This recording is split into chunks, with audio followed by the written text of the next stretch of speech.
plan de reorganización.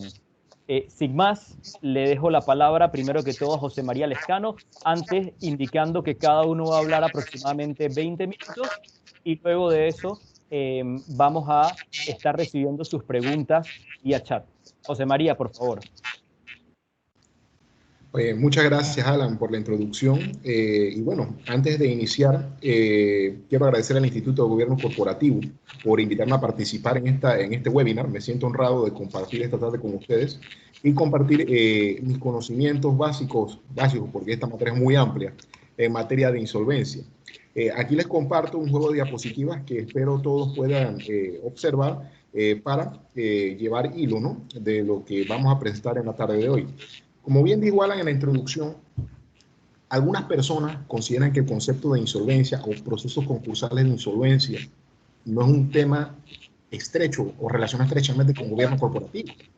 Puede que esas personas que lo vean desde ese punto de vista tengan un grado de razón. ¿Por qué no? Porque son dos materias que pueden considerarse separadas.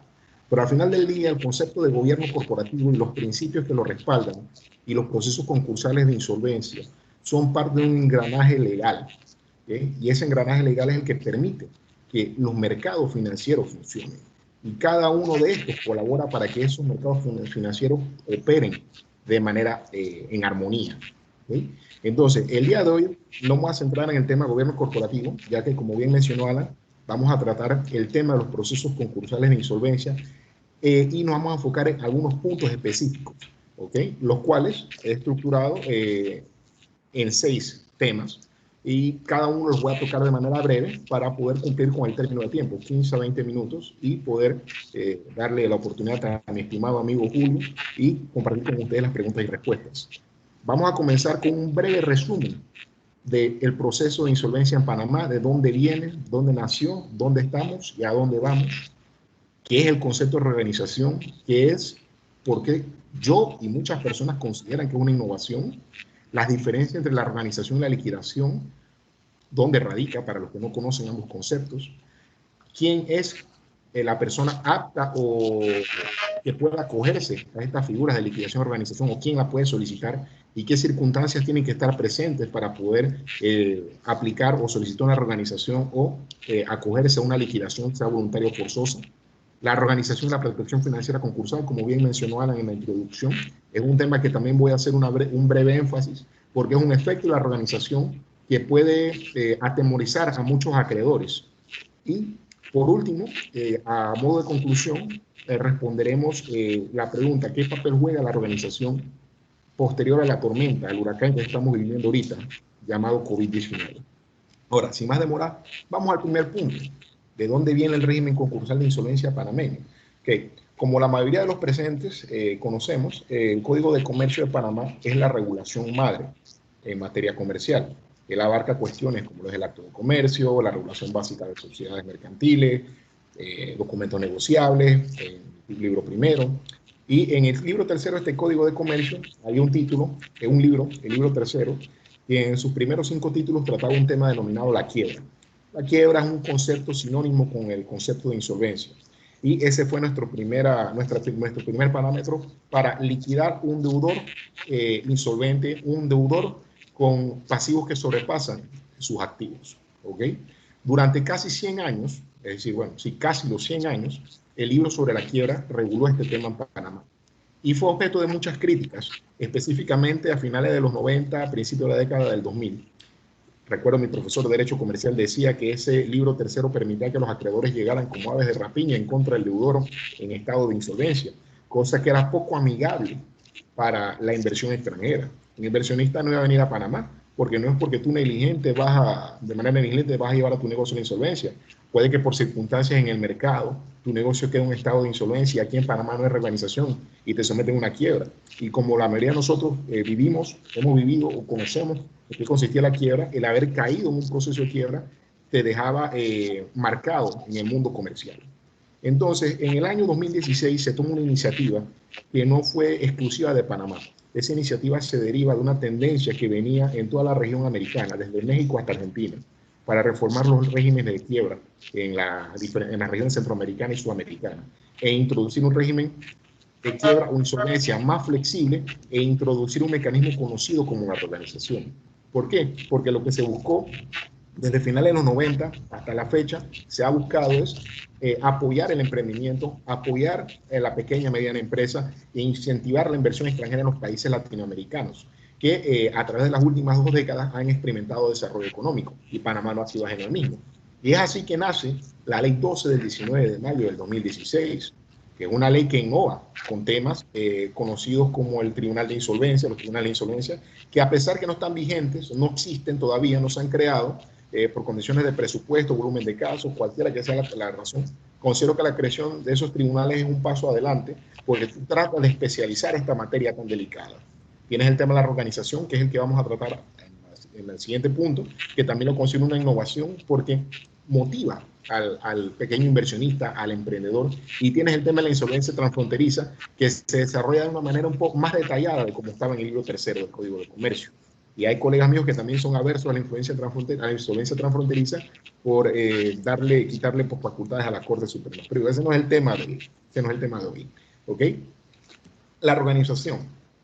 La organización es un proceso que, como bien mencionó mi amigo Alan al principio, es un proceso que busca ayudar a cumplir el objeto de la ley, que está plasmado en el artículo 1 de la ley 12 del 19 de mayo del 2016, el cual es la protección del crédito a través del proceso de reorganización de una compañía viable financieramente y pagar la mayor cantidad de acreedores posible.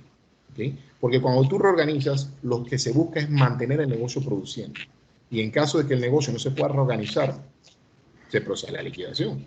Ahora bien, este cuadrito que tengo aquí, para algunos se verá un poco siniestro, y no es por los colores, sino por las palabras que tiene dentro. Venta de la empresa, condonación de la deuda, fusión o escisión del ente societario. Digo, estos son algunos de los aspectos que puede contemplar una organización. ¿Por qué?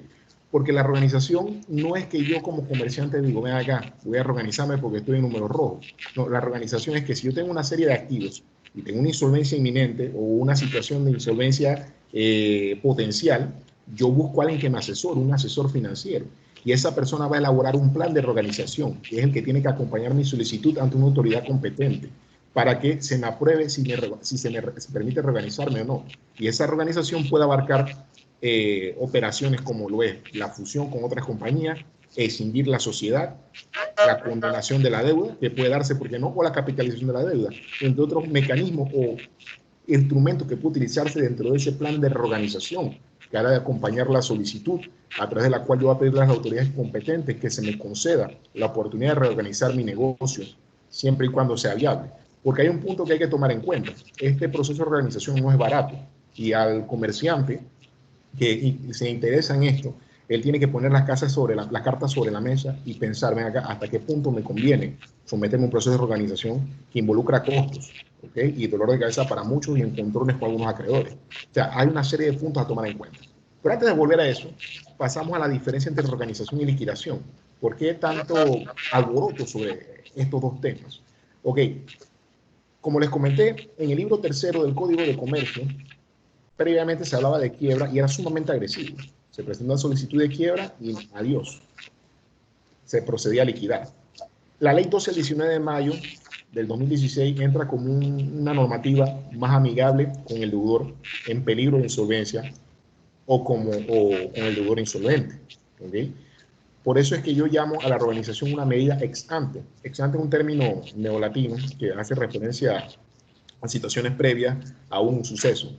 O sea, la organización es algo que aparece, una herramienta que te permite frenar una insolvencia inminente, buscar la alternativa de salir del problema. A diferencia de la liquidación, que la liquidación ya se da cuando tú no tienes la oportunidad o los medios para organizarte y no queda más que recoger todo lo que se pueda para pagar a los acreedores que se le pueda pagar. Y por eso lo llamo una medida ex post, posterior al evento. Ahora bien, nuestra ley 12-19 de mayo se inclina mucho por la organización y por la protección del crédito a través de la maximización de recursos.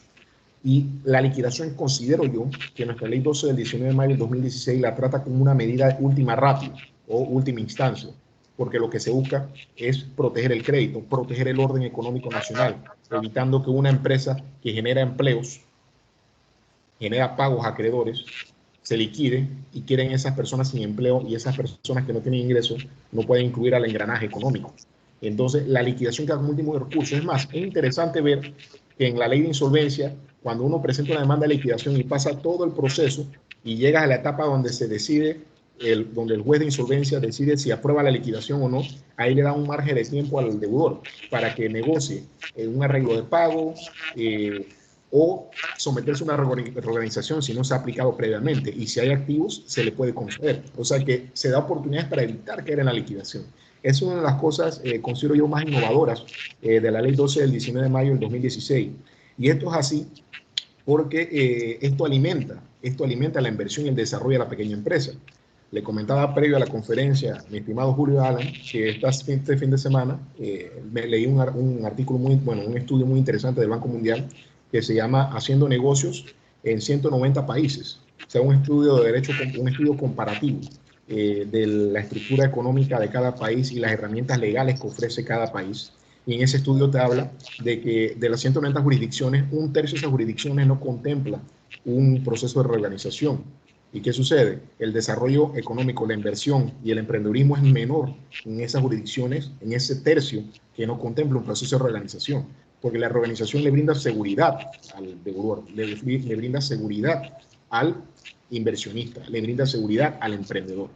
¿Okay? Ahora bien, para poder invocar la reorganización o la liquidación, cualquiera de las dos situaciones que se dé, obviamente eso no lo puede hacer todo el mundo. Esto es una normativa de esencia comercial. Es decir, que el presupuesto subjetivo, tanto en el proceso de reorganización como el de liquidación, exige que sea una persona comerciante, natural o jurídica.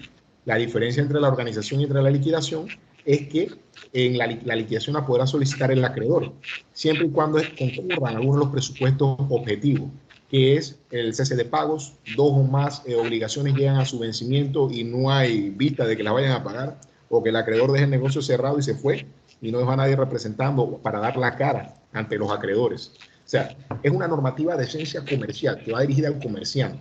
Y si bien es cierto, la organización y la liquidación se le aplica a comerciantes, personas naturales o jurídicas.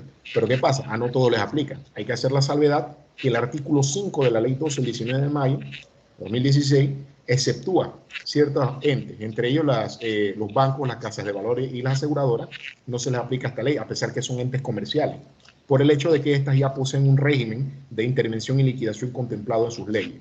Tampoco le aplica a las instituciones públicas, llámese municipio o entidades estatales, porque la ley orgánica que las regula ya contempla un proceso de manejo de bienes cuando hay peligro de insolvencia.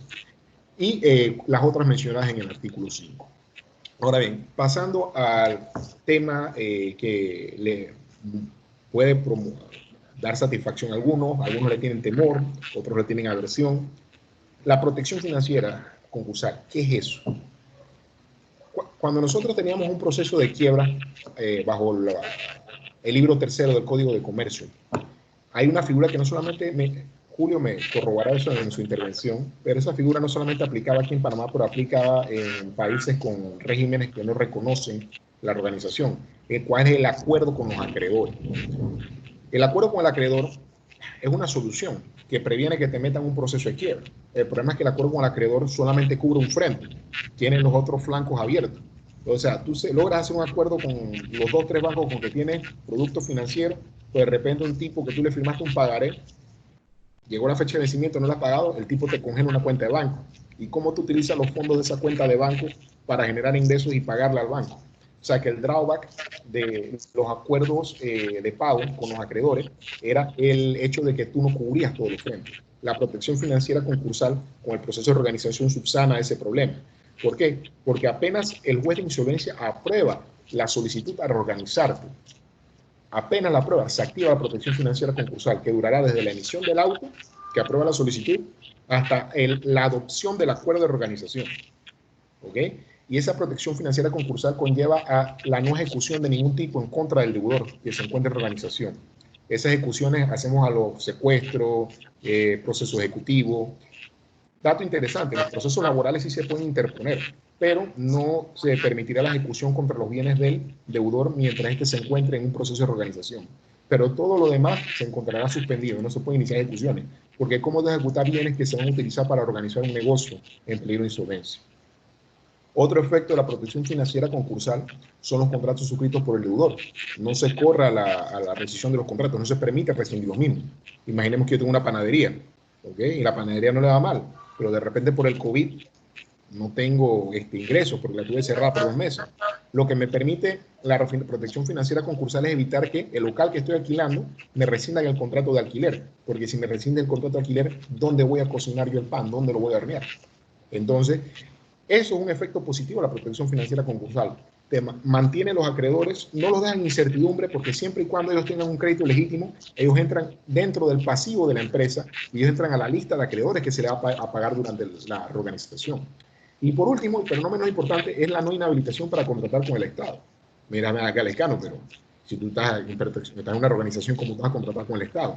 La ley de contrataciones públicas, la ley 22 del 2006, una reforma que se hizo en el 2017, ella contempla que solamente en la parte donde están las inhabilitaciones para contratar con el Estado, establece que quedará inhabilitado aquel que está sometido a una liquidación. O sea, solamente se resume la liquidación. Eso quiere decir que mientras tú te estés reorganizando, tú puedes operar y tú puedes realizar contrataciones con el Estado, licitar. Y eso es positivo, independientemente el Estado demore 2 o 3 años en pagarte, igual es una cuenta por cobrar y es un activo a futuro que queda dentro de en los libros de la empresa. ¿Okay? Entonces, eso es el lado positivo de la protección financiera concursal y es por eso que considero no hay que tenerle tanta aversión. Ahora, la conclusión en esta breve presentación. ¿Qué papel juega la Ley 12 en este escenario del COVID-19? Como hablaba con mis amigos durante el fin de semana y estos últimos meses, con Alan hace un rato y con Julio, la Ley 12 del 19 de mayo del 2016 es un instrumento que considero yo somos afortunados en tener a mano, ya que le brinda una salida a aquella persona que dice, ven acá, mi negocio puede producir, pero yo no estoy produciendo el producto del COVID, yo necesito que un respiro. Como dije, usted como empresario, usted pone las cartas sobre la mesa y usted decide si puede reorganizarse, si va a organizarse, porque eso no es algo barato. Ahí tú necesitas un cuerpo especializado, no solamente en la materia legal, pero en materia financiera, porque un acuerdo de reorganización tiene que ser estructurado de manera adecuada. Tienes que tener un financista o un economista o un contador especializado en reestructuración que te oriente en la manera en que se va a reestructurar el negocio. Y es que el corazón o la semilla de la cual va a generar el proceso de organización es el acuerdo de organización y los activos existentes. Ojo, no todos los negocios se van a poder organizar. Lastimosamente, muchos negocios tendrán que liquidarse porque no son factibles, no son viables. Pero como mencionaba Julio previamente, lo ideal es que la mayor cantidad de negocios sigan operando y evitar que entren en liquidación, porque de esa manera se protege el orden económico nacional. Ahora, quedo yo pendiente para las preguntas y respuestas. Le doy la palabra a mi estimado amigo Julio. Muchas gracias. Permiso. Muchas gracias, José María. Antes de darle la palabra a Julio, me gustaría mencionar que tenemos 44 personas en la reunión. Nos sentimos muy complacidos de que hayan asistido a este evento virtual. También debo mencionar que tenemos entre la audiencia muchos abogados del sector financiero, abogados de bancos. Es interesante lo que mencionó José María de que esta ley no aplica a los bancos, que el Banca, Valores y Seguros tienen leyes especiales que contemplan reorganización y liquidación, y sí ha habido una decena de casos previos en los últimos 5 años, pero definitivamente muchos bancos van a ser acreedores de empresas que probablemente entren en el proceso de reorganización. Julio nos hablará un poco más al respecto. Bueno, también en la audiencia tenemos algunos contadores, asesores financieros. Sabemos que las empresas van a requerir de asesores financieros para ayudarlos con el plan, contadores para certificar cómo está su situación financiera, que muchas veces son de los documentos que se requieren para esta reorganización. Les recuerdo a todos los participantes que pueden hacer sus preguntas vía chat y luego de la presentación de Julio vamos a estar haciendo las preguntas para ambos expositores. Julio, por favor, tienes la palabra. Muchas gracias, Alan. Muchas gracias por la invitación. Y muchas gracias a todos los asistentes. Ok, yo voy a enfocarme en el tema financiero. Y el tema financiero tiene mucho de una parte muy personal, ¿no? No es solamente el tema técnico, el tema de números, sino también cómo se maneja el empresario. Y eso es, bueno, lo vamos a ir viendo, es muy interesante, ¿no? Ok, este es el plan para conversar con ustedes que me asignó Alan. Estos 3 temas los vamos a desarrollar. Y como hemos estado hablando, todo parte pues de la ley 12, ¿no? Esta ley es la que nos da la plataforma para poder enfrentar el Panamá que tenemos enfrente.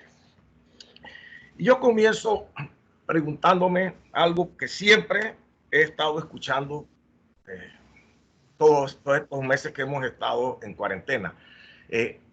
Ya el mundo que vamos a vivir no será el mismo.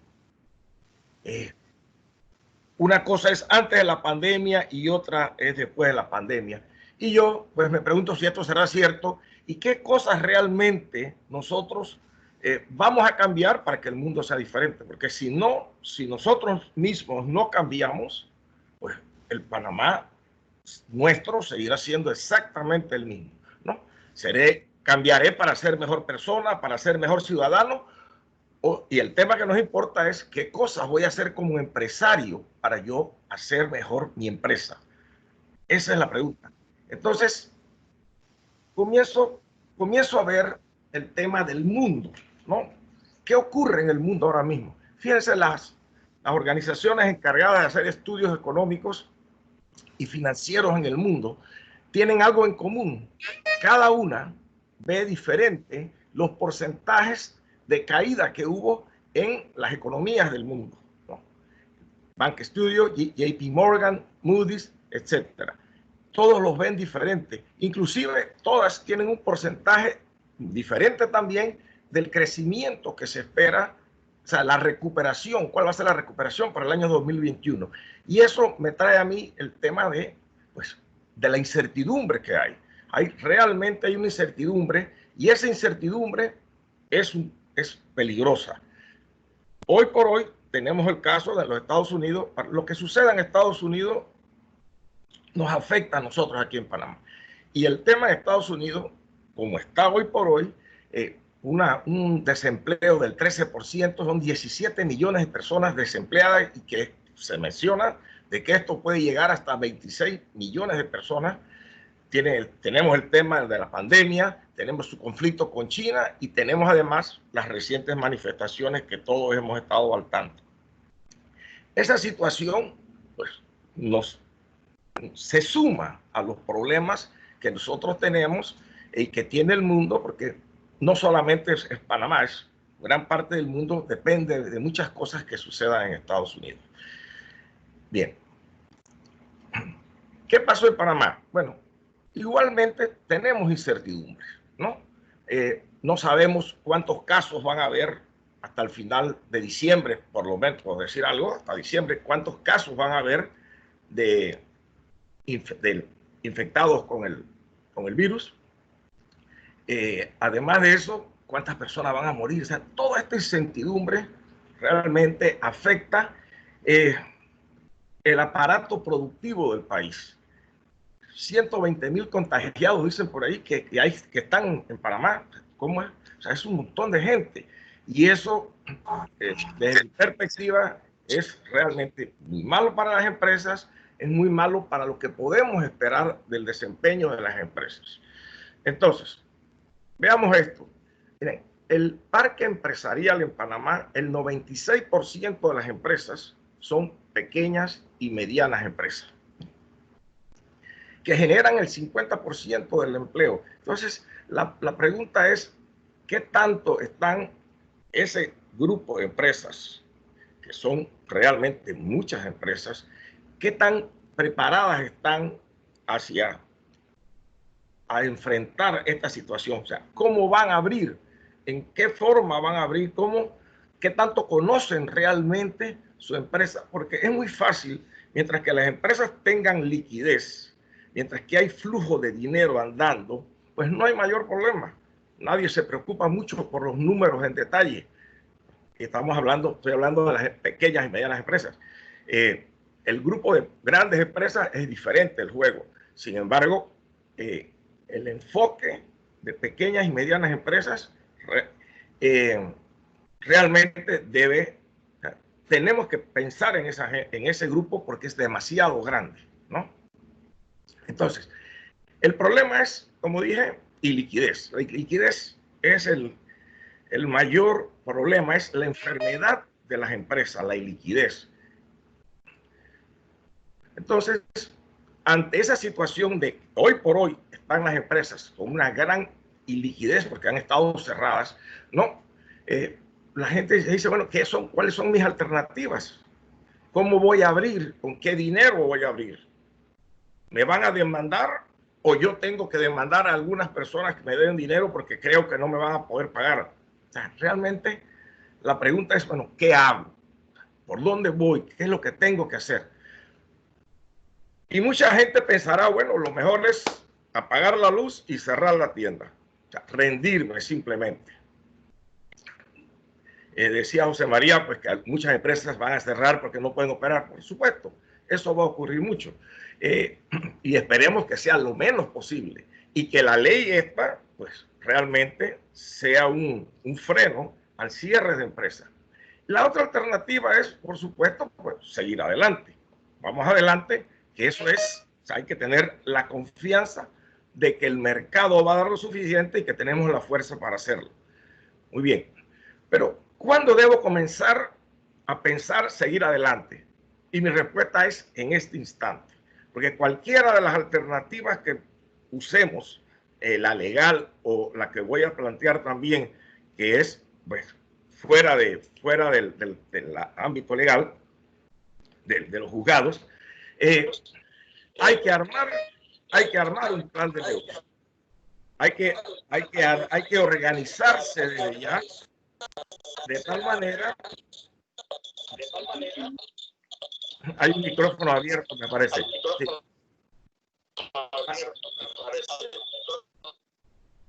Hay que reorganizarse desde este instante para poder comenzar a trabajar en lo que viene. O sea, no es solamente que voy a abrir las puertas de mi empresa dentro de un mes y ahí voy a comenzar a ver qué hay que hacer. No, es un tema desde ya hay que hacer un plan de reorganización.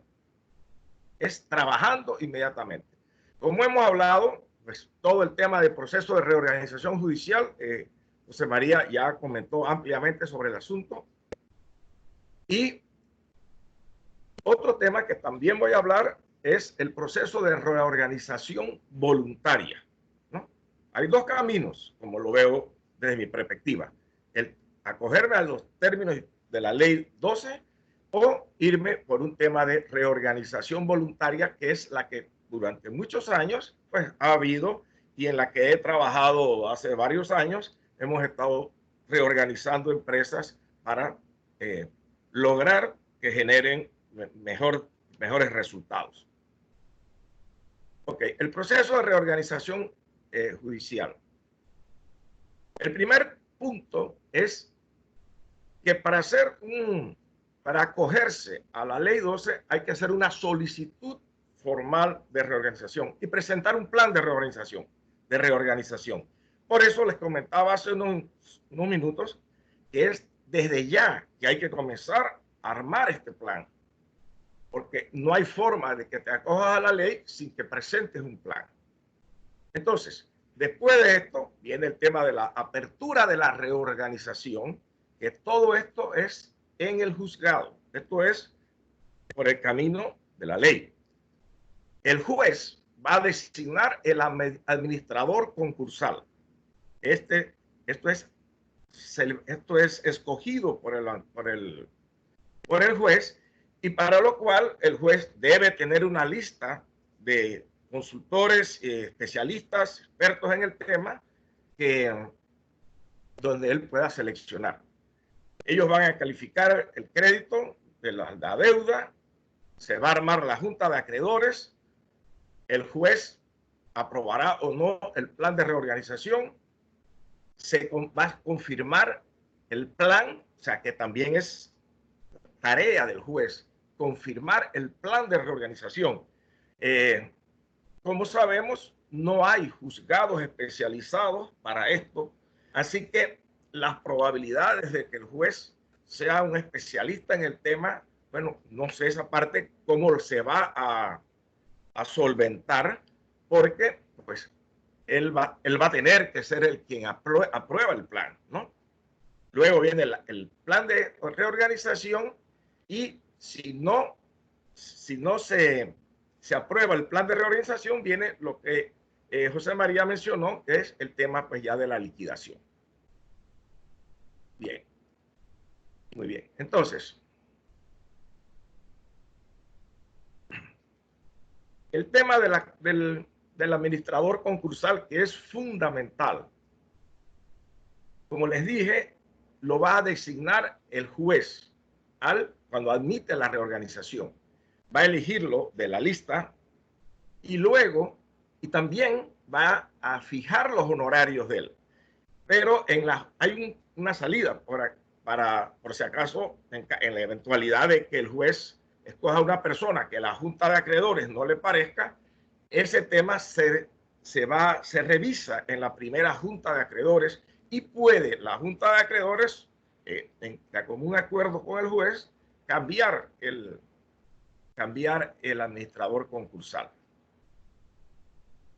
¿Cuáles son las funciones de este administrador? Siempre de acuerdo a la ley 12, en el artículo 46 se establecen sus funciones, ¿no? Sus funciones, sus honorarios, cómo se remueve y las responsabilidades del administrador, que están contempladas en la ley.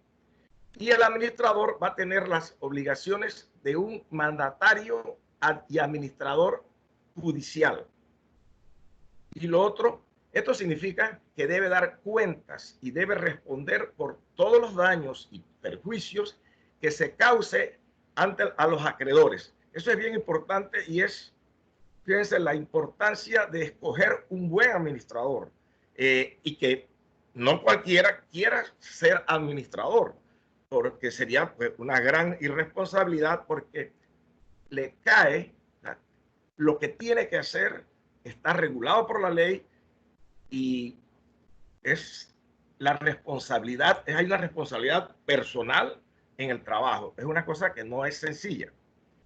Ok, ¿cuál es el perfil del administrador?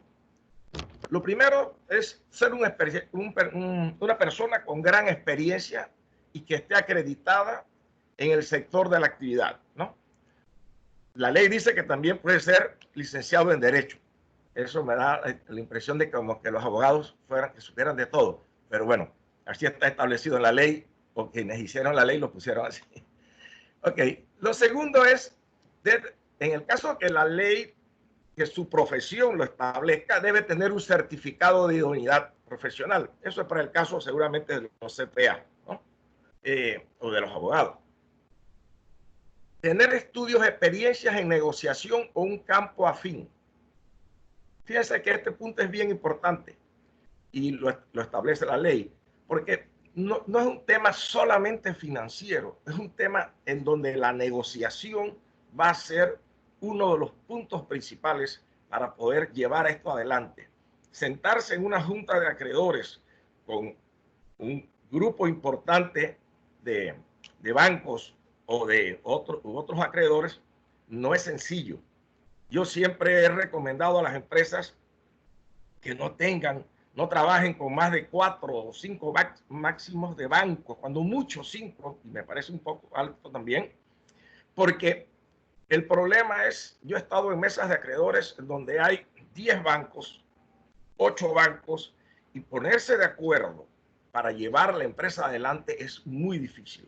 Porque cuando los montos de deuda son muy diferentes, cuando hay un banco con que es un banco principal que tenga el 70% o el 60% de la deuda y esté atomizada mucho de la deuda, es un problema, porque los intereses son muy diferentes. Y también el tema de las garantías, cuando la garantía está en posesión de uno o dos bancos y los demás están sin garantías, también es un problema.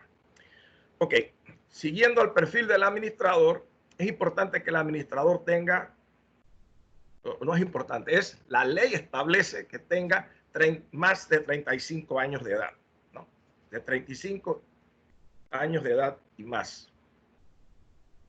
El quinto punto dice que estar en pleno goce de sus derechos civiles y políticos, haber ejercido la profesión, no estar incluido, bueno, tal, o sea, eso no me preocupa mucho porque pues, es cajonero.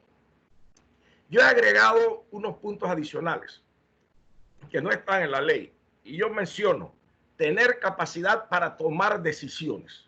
Eso es fundamental, porque puedes tener todos los diplomas que quieras, puedes tener muchos años de experiencia trabajando, pero si tú no eres un tomador de decisiones, difícilmente vas a hacer un buen papel como administrador.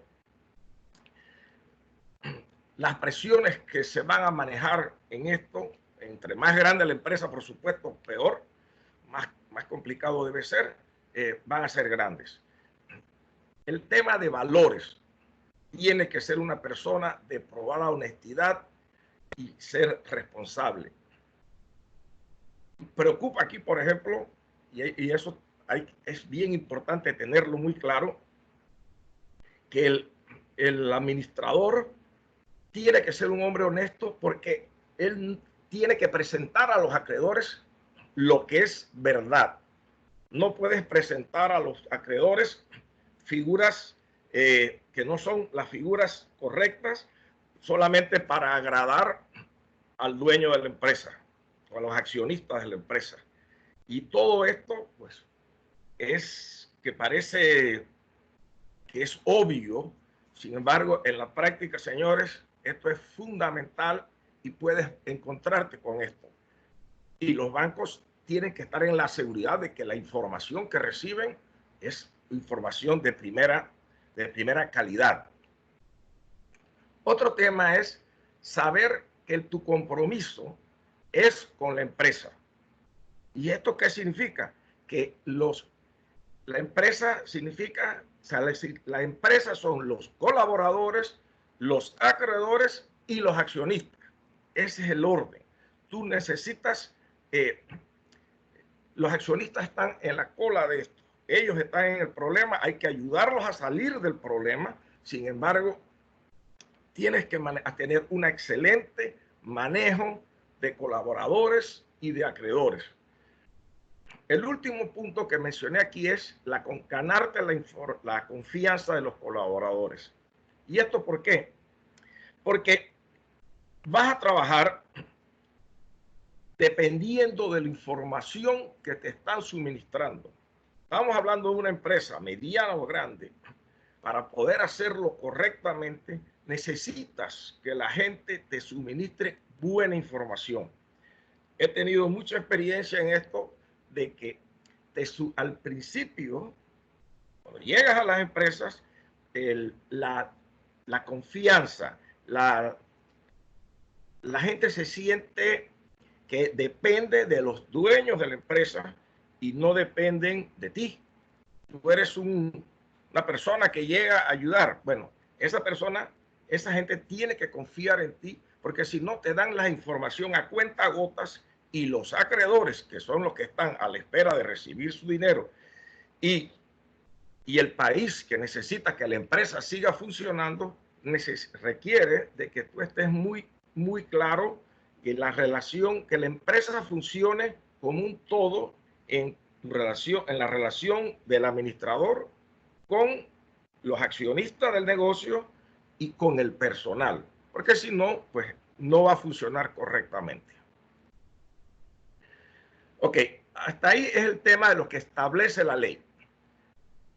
Yo les mencioné al principio que vamos a hablar también de la reorganización voluntaria, que es mucho más sencilla y de hecho se está trabajando a ver si es posible no llegar a los tribunales con este tema. Entonces, el proceso de reorganización voluntaria, no jurídica, pues, la negociación es un tema fundamental. El proceso de negociación que un deudor pueda tener con sus acreedores. Y yo cuando pienso en acreedores, la mayoría de los acreedores van a ser bancos, ¿no?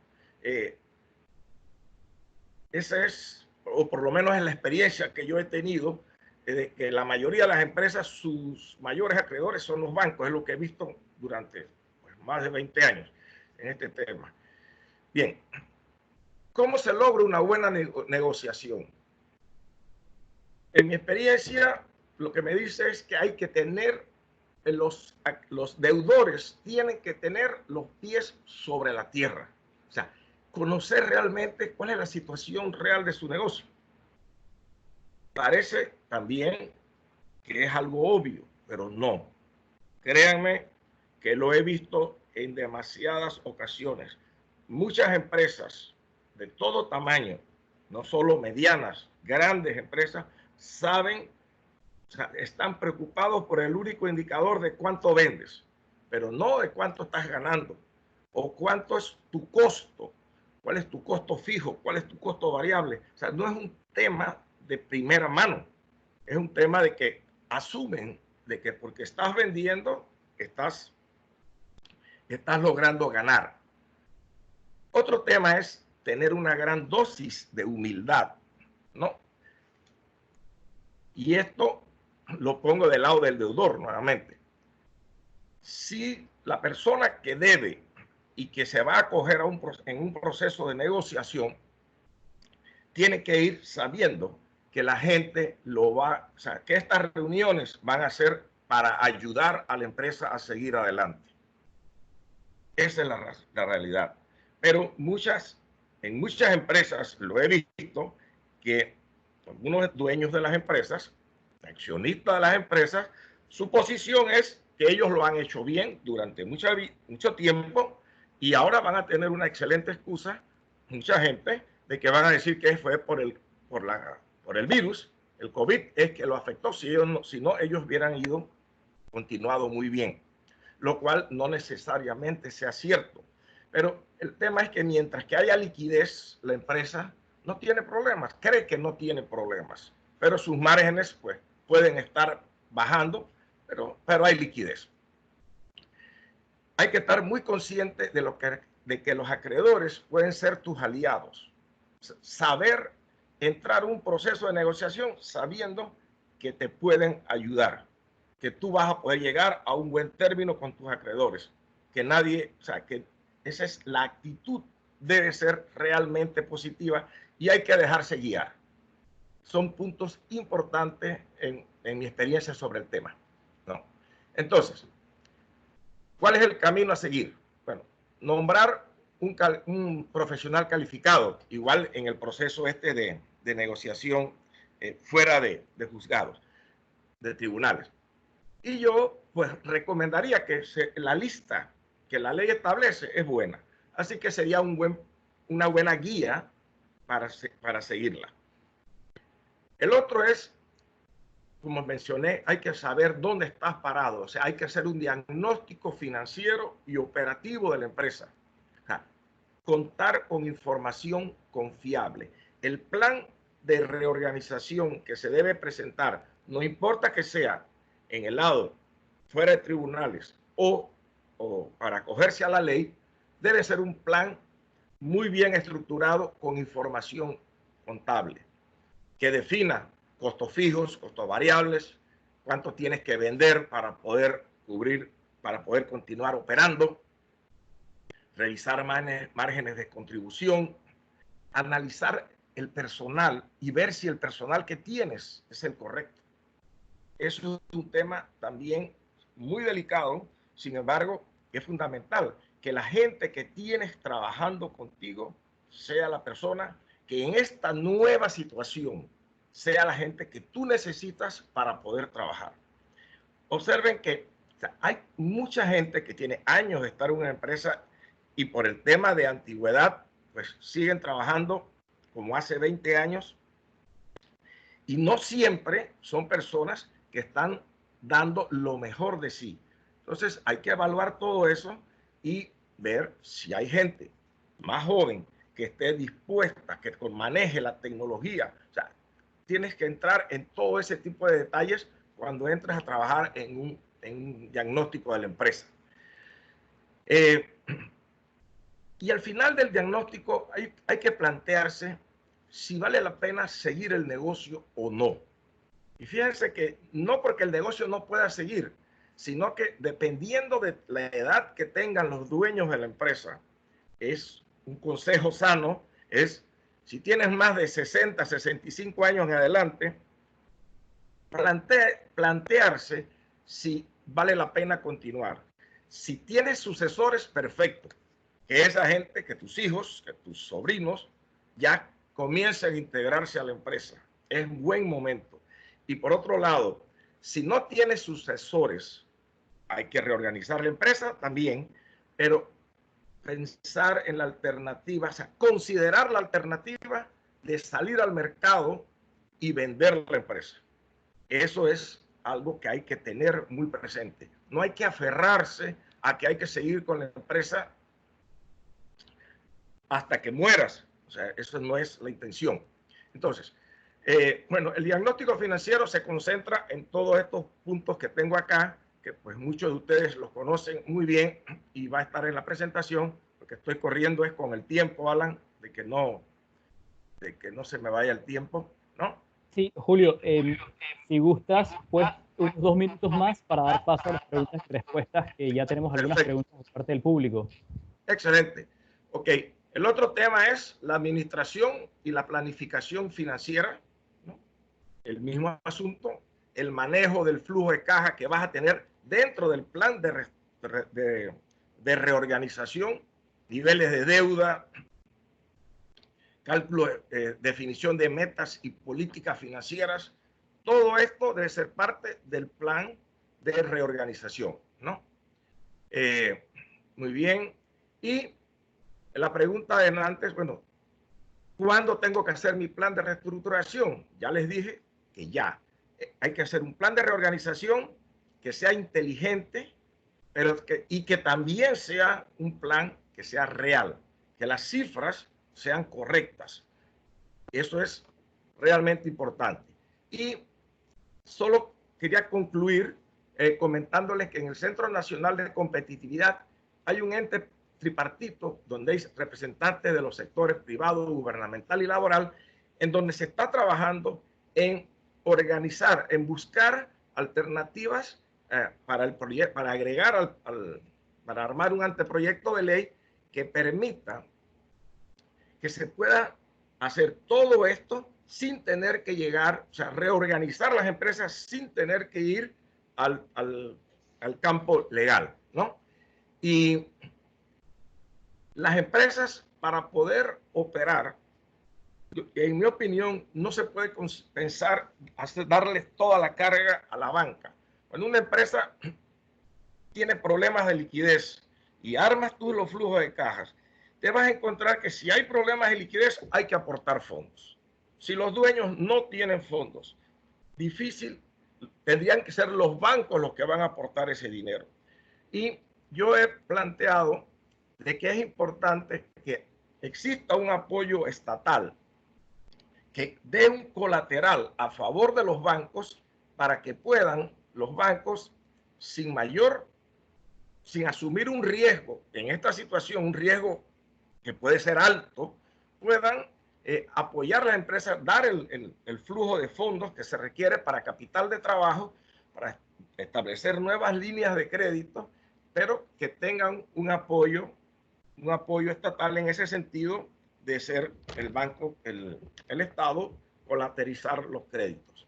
Y con esto, pues, esta es mi intervención. Ojalá pues haya sido llenado la expectativa, Alan, de lo que esperábamos para este tema. Gracias. Seguro, Julio, muchas gracias. ¿Me escuchan? Sí, muchas gracias, Julio. Bien, como tú comentaste y también comentó José María, este tema es de suma importancia para los bancos y para los asesores legales de bancos, porque si bien la ley no aplica para bancos, probablemente los bancos sean los deudores más importantes que tengan muchas empresas. Entonces, definitivamente sabemos que la banca, primero que todo, ya ha dado una moratoria. Queda la duda de cómo sería el proceso de si aparte un deudor se acoge a un proceso de reorganización que también tiene una protección financiera concursal. Y me parece que por ahí va la primera pregunta que tenemos, que es de un colega abogado que conozco muy bien y persona muy capaz, Andrés Rubinov, que nos pregunta, y le haría primero la pregunta a José María, ¿qué ocurre con los intereses durante el periodo de protección financiera concursal? Entiendo que se suspenden, pero luego se capitaliza el saldo del préstamo, o es lo que se acuerde con los bancos en el acuerdo de reorganización. Como les digo, agregarías esa pregunta, José María, nada más, y qué sucedería si, digamos, si esa persona ya primero había entrado en un proceso de moratoria, que es un acuerdo con los voluntarios, con los bancos, y después entra, digamos, en este proceso de reorganización que ofrece otras protecciones.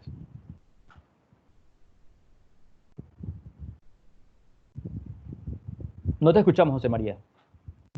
Ahora sí. Ahora sí.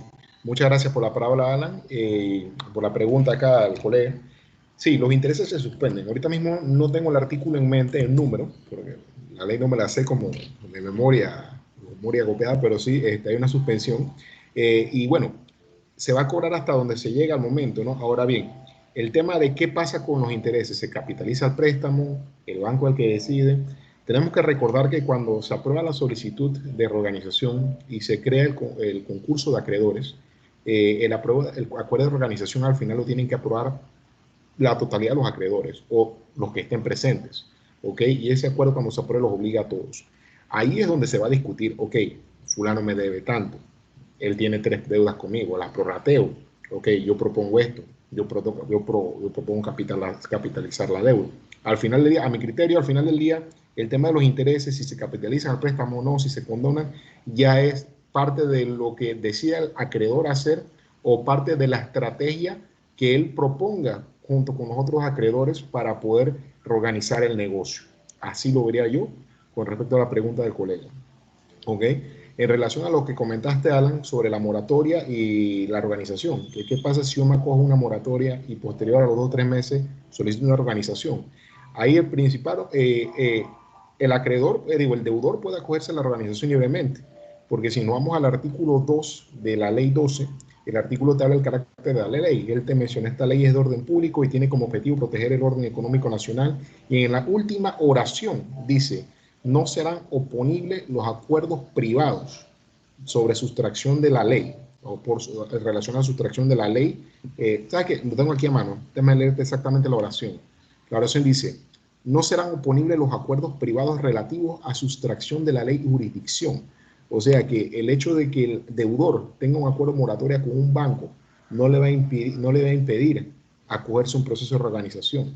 Es decir, que no puede haber un acuerdo privado que me digan acá, yo tengo un compromiso ya, yo soy libre de acudir ahí por el carácter o la esencia de orden público que tiene esta legislación. ¿Okay? Así lo veo yo. No creo que él tenga un tipo de restricción, a pesar de que existe un acuerdo moratorio. Muchas gracias, José María. De esa misma pregunta me gustaría hacer una pregunta a Julio. Julio, y esta es una pregunta muy directa, Julio ha estado sentado negociando con acreedores, con bancos. Julio mencionó mucho el tema de que ese administrador tiene responsabilidad con los acreedores y con los deudores, pero Julio financieramente también sabe mucho mejor que yo que si se llega a una liquidación hay una pérdida de valor grandísima para la empresa.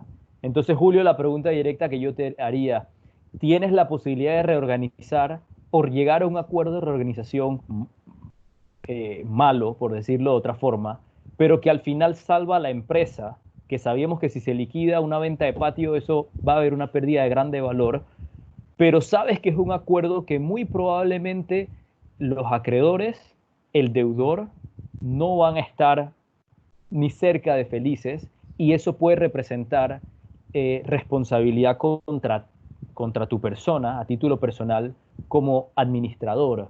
Nuevamente, tú hiciste énfasis en que el administrador tiene que ser una persona con capacidad de toma de decisiones. ¿Qué decisión tú tomarías en ese caso? Tu micrófono, Julio, por favor. Son 3 partes. Yo creo que el tema por eso mencionaba que el tema de negociación es fundamental. Llevar a una empresa que siga operando y que los acreedores no tengan posibilidad de cobrar, ¿verdad? O sea, ¿a cuántos años, en cuántos años, cualquiera espera, los bancos esperan sin embargo, tiene que haber luz al final del túnel, porque que la empresa siga funcionando y yo no tenga ninguna probabilidad de recuperar mis fondos, pues no tiene sentido. O sea, tienes que hacer lo suficiente para justificar de que tu gestión va a hacer que en algún momento se va a cobrar el dinero, ¿no? Con intereses y todo, porque de eso, así es el juego, ¿no? Pero si no hay esa probabilidad, realmente, ¿para qué continuar la empresa? Podrás continuarla por 2 o 3 años que te den oportunidad para ver si el mercado cambia. Pero si no sucede, si no hay visos de que eso pueda suceder, en realidad es muy difícil que una junta de acreedores vaya a decir, ok, vamos a darle oportunidad porque creemos que está bien. Es muy difícil, ¿no? Una pregunta que yo tengo para ambos, una pregunta que yo tengo para ambos, José María y Julio. Creo que hay alguien que tiene su micrófono abierto. Denme un segundo, por favor.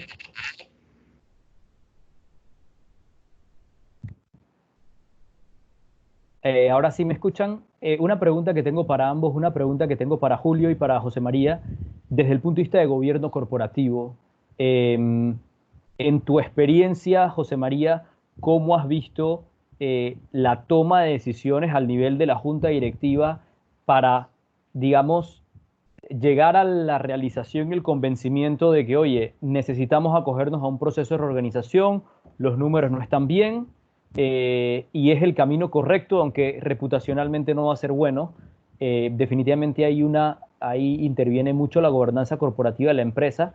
Y la misma pregunta para ti, Julio, desde el punto de vista financiero, ¿cómo has visto a las juntas directivas, a los gerentes de las empresas, como tú mencionaste, llegar a tener la humildad de decir, me tengo que acoger a este tipo de procesos? José María, tú primero, por favor. Esa pregunta está muy interesante, porque viene otra pregunta: ¿qué es gobierno corporativo? O sea, gobierno corporativo, como ya la mayoría de los presentes saben, es la buena gobernanza del ente societario. Gira en 3 ejes, ¿no? Transparencia, rendición de cuentas por parte del director y respeto de los derechos de los participantes en la gobernanza, llámese los accionistas.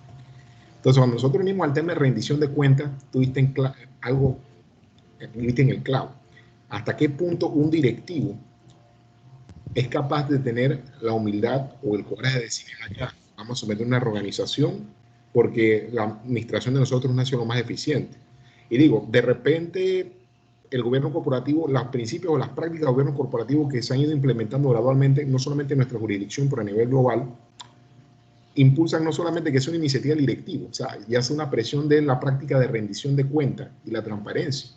Porque cuando tú exiges que la directiva, los órganos administrativos sean transparentes en cuanto a los números del negocio, cuando tú tienes una rendición de cuentas periódica, ahí considero que eso impulsa, más que una cuestión de coraje o valores por parte del directivo, una cuestión de presión por parte del medio.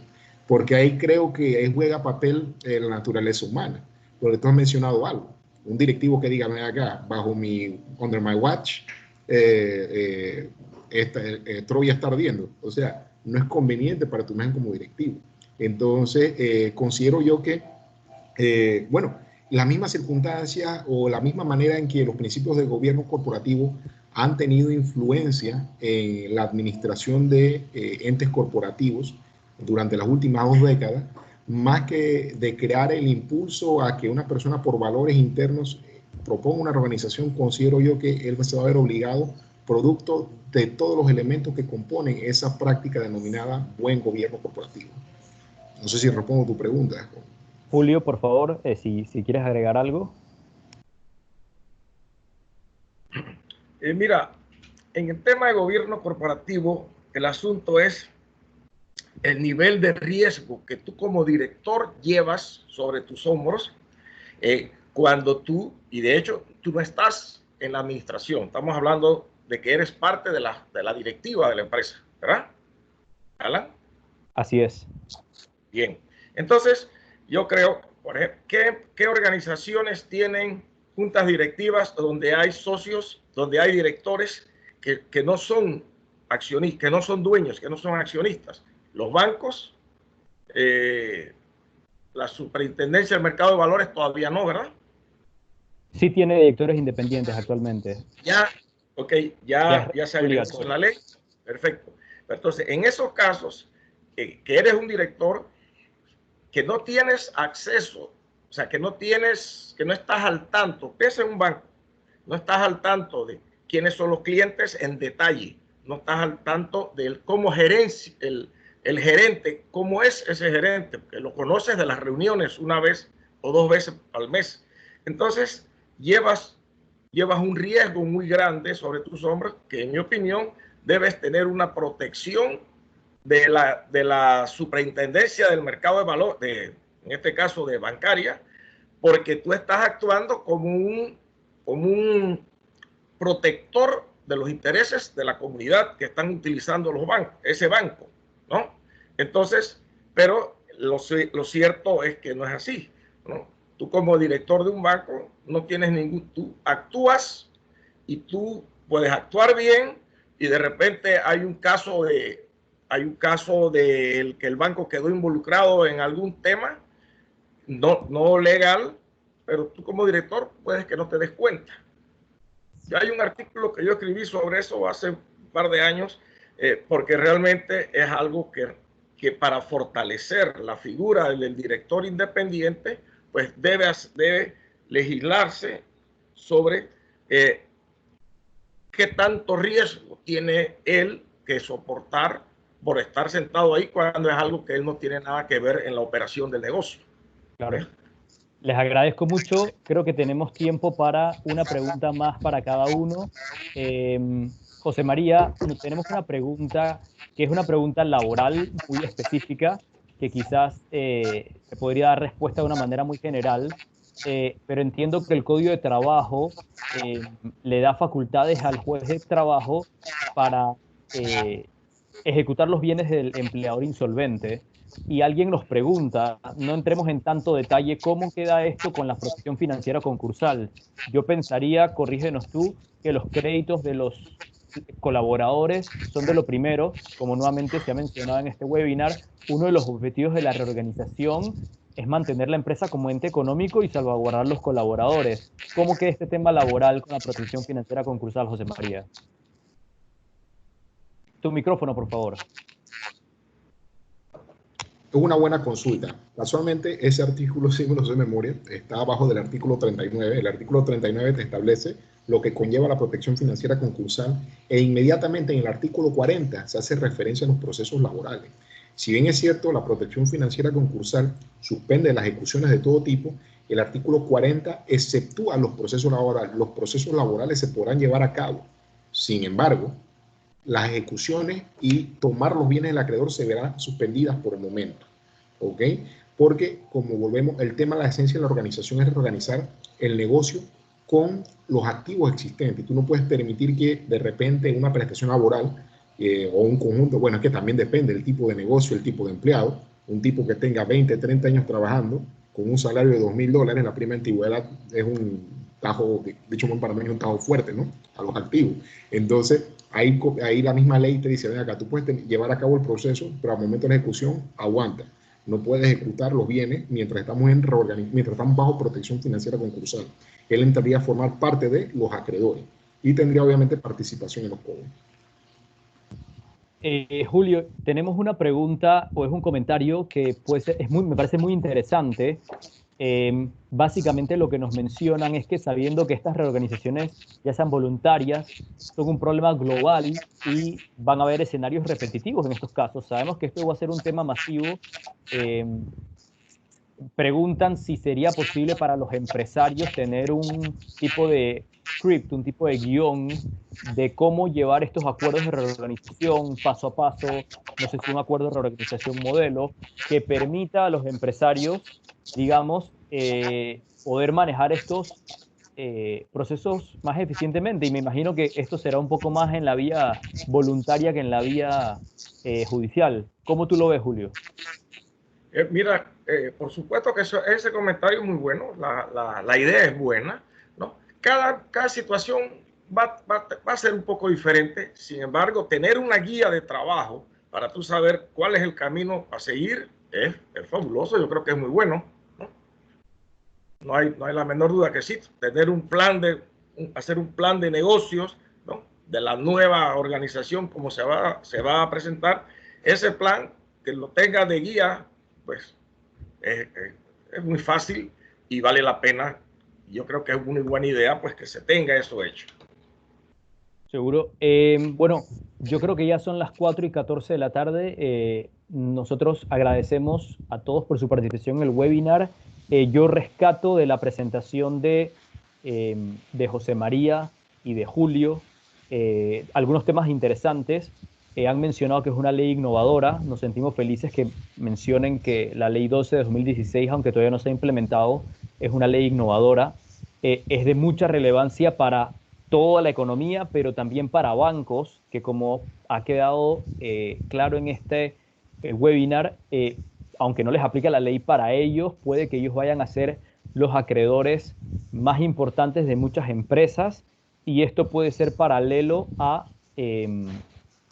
digamos, a moratorias que se hayan dado previamente.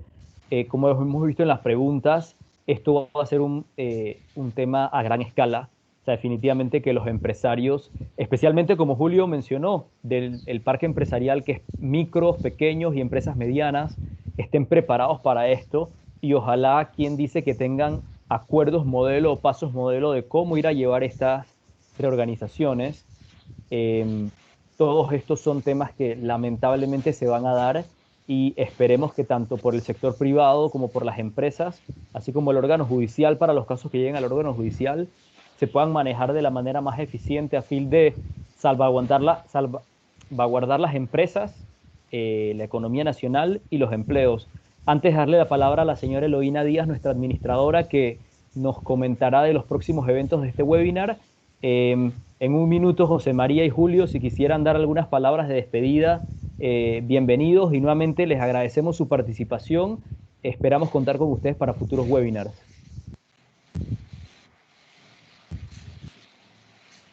Bueno, gracias, Alan. Solamente pues agradecer la invitación. Espero pues que lo que he presentado ha sido de interés para los participantes, y gracias a todos por haber participado, y espero en un futuro poder colaborar con alguno de ustedes en caso que alguna de sus empresas tenga la necesidad de hacer una reestructuración, reorganizarse para seguir adelante. El país necesita que todas las empresas vayan adelante. La maquinaria empresarial es la que va a resolver realmente esta situación.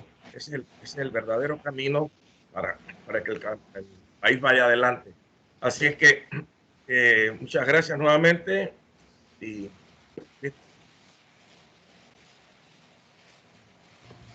José María, si quieres algo, adelante. Solamente darle las gracias, de igual manera que Julio, por invitarme. Me siento honrado de haber compartido esta tarde con ustedes. Y bueno, estamos a la orden para cualquier correo electrónico, para cualquiera de los asistentes que tengan una consulta. Y también con ustedes, los miembros del Instituto de Gobierno Corporativo, estoy abierto a cualquier actividad que quieran organizar. E igualmente, espero que el día que la Universidad de Panamá, a través de mi persona, los invoque para una actividad en conjunto como estudiantes. Espero contar con su apoyo también. Muchas gracias. Muchas gracias. Como no, muchas gracias al señor Julio Ross y al señor Lescano Navarro.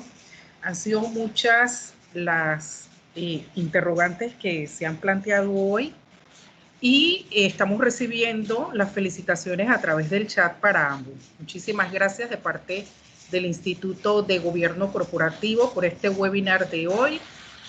Recuerden que estamos transmitiendo también a través de SNIP Noticias, y que nuestros próximos webinars son para el miércoles 17 de junio. Tenemos el camino de vuelta a la normalidad, subsistir o prosperar, tú decides, con los expositores Joe Levy y Gabriel Lutari, quienes son especialistas en finanzas y operaciones corporativas de Profile Consultants.